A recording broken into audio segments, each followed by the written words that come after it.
growing up poor. In my adult life, I came to understand that I was dyslexic and I had attention deficit differences, so to find things that kept my interest and held my interest. And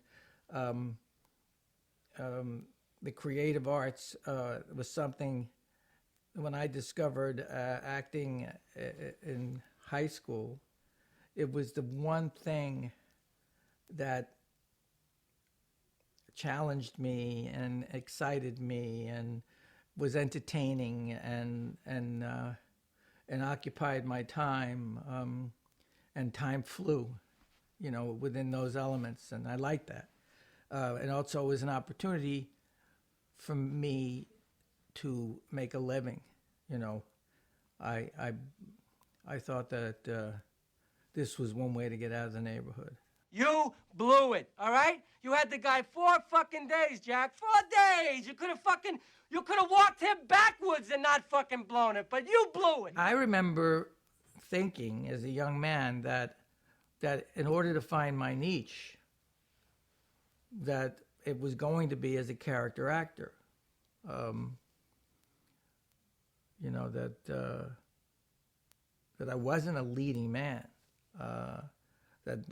That I could make my living, and through that, then I possibly become a character lead, But Bob De Niro is a character actor. Jeff Bridges is a character actor. Tommy Lee Jones is a character actor. These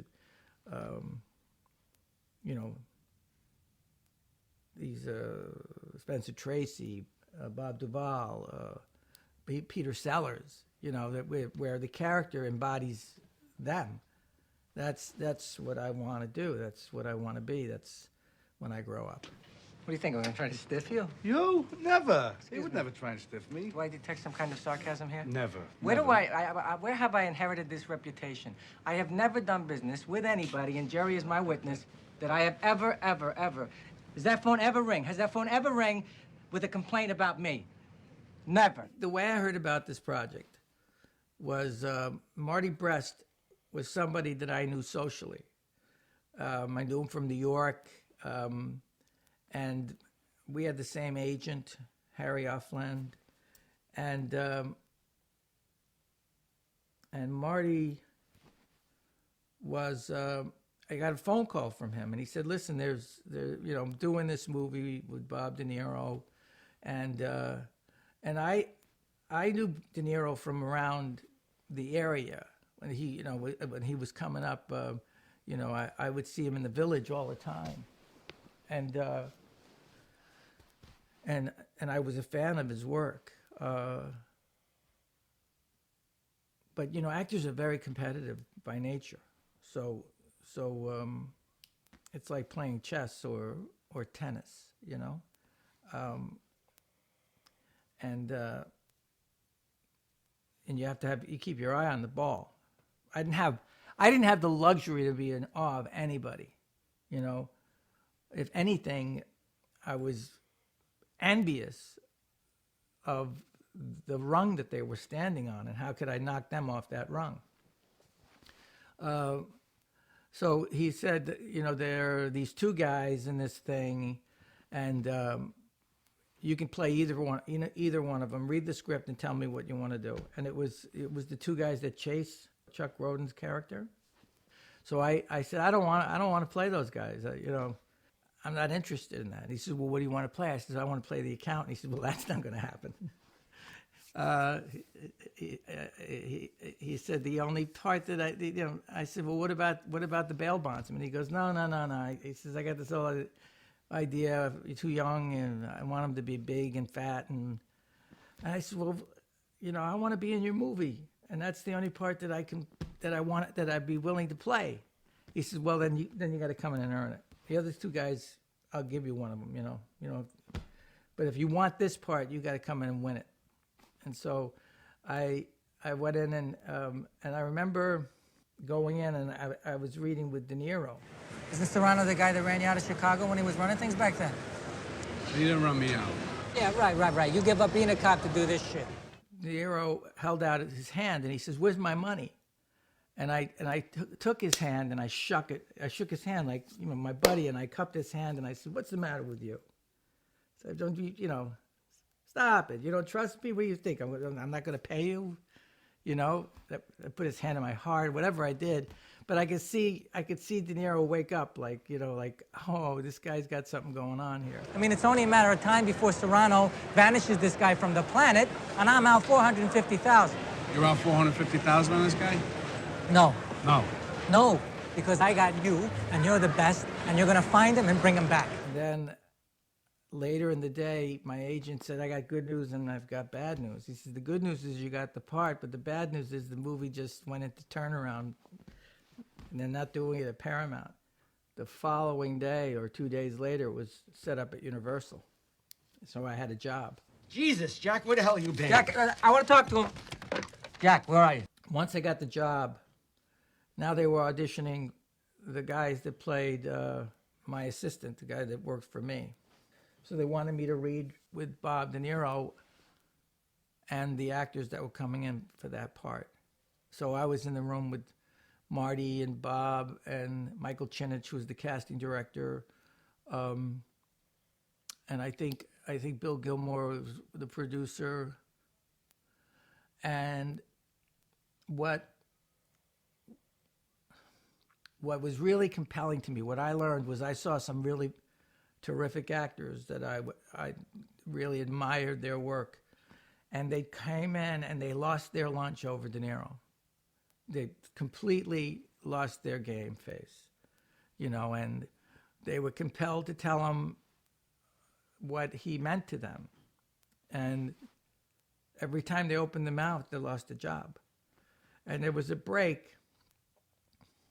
It was like a 15-minute break where everybody got some lunch, you used the bathroom, and I was just hanging out in the office with Michael, and Michael, you know, said, you know, it's the 5 minutes in this room that determines whether you're not, you know, this is where you win the job.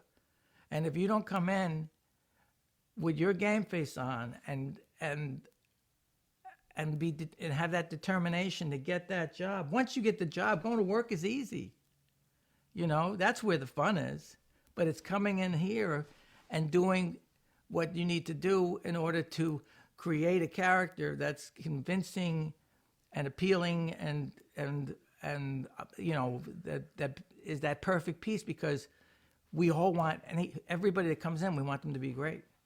You know, it's embarrassing as a buyer. You know, when somebody comes in and they're not prepared, or it's embarrassing. It's uncomfortable to watch. So that was probably the greatest lesson I ever had. You got him. Already? Sure do. Want to say hello? Say hello to your bail bondsman, Eddie Moscone. Hello. Jack, I love you. Selfishly, when I want to be a part of something, you know, it's got, first of all, I don't look at the part, I look at the whole. You know, it's the movie. It's like the story. Does it hold? Does it track? Is it interesting? You know, it's really a lot easier to be good in a movie that's well written than it is to be in a movie that is not. But in this case, you know, you had Martin Brest, who was really a great director. It was a comedy. The Gallo script is one of the best written scripts. I mean, it was just like the twists and turns. It was like being on a roller coaster. I had to read the friggin' thing 3 or 4 times to just, you know, have it sinking in my head.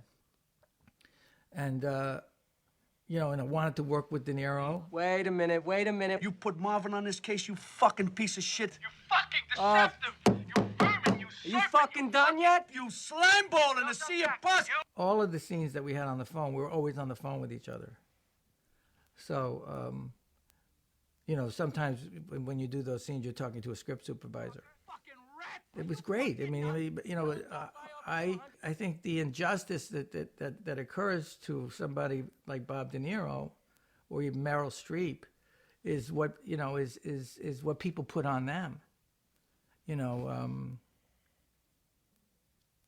a certain kind of emulation where De Niro was just a hard-working actor that, you know, that came in and wanted to run lines and was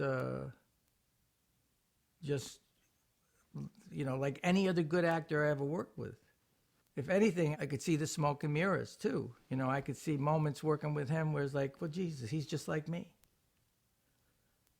These guys are just like me. I could do that.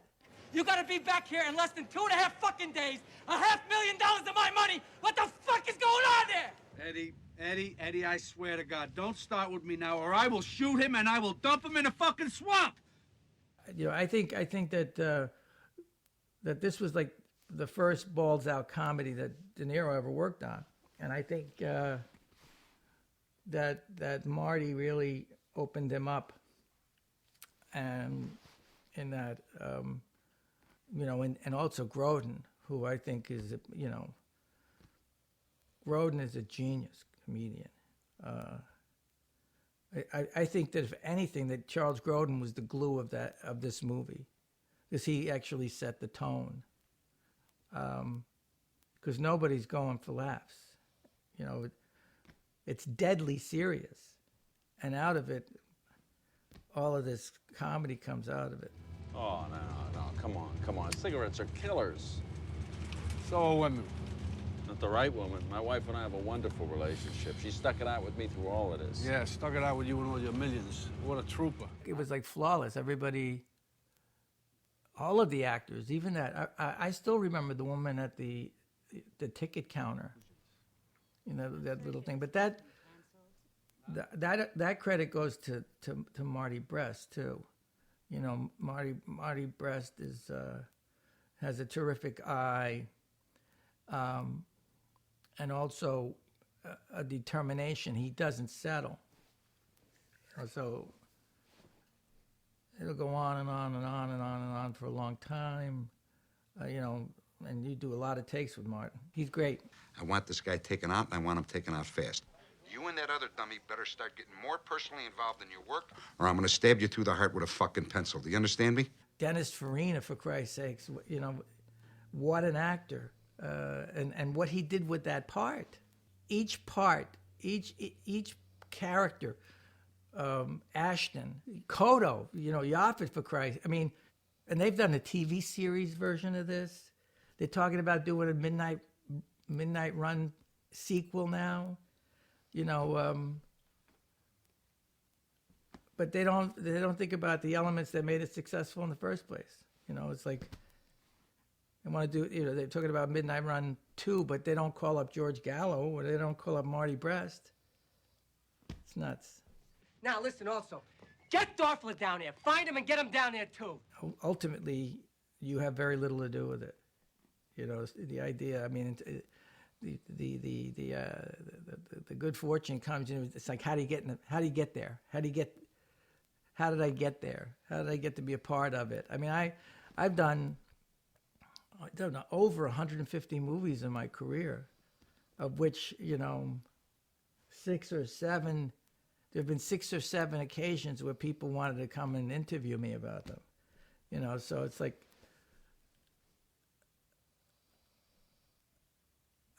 I'm just lucky to have had that many movies that people that have staying power, that are timeless. I was very proud of being a part of it.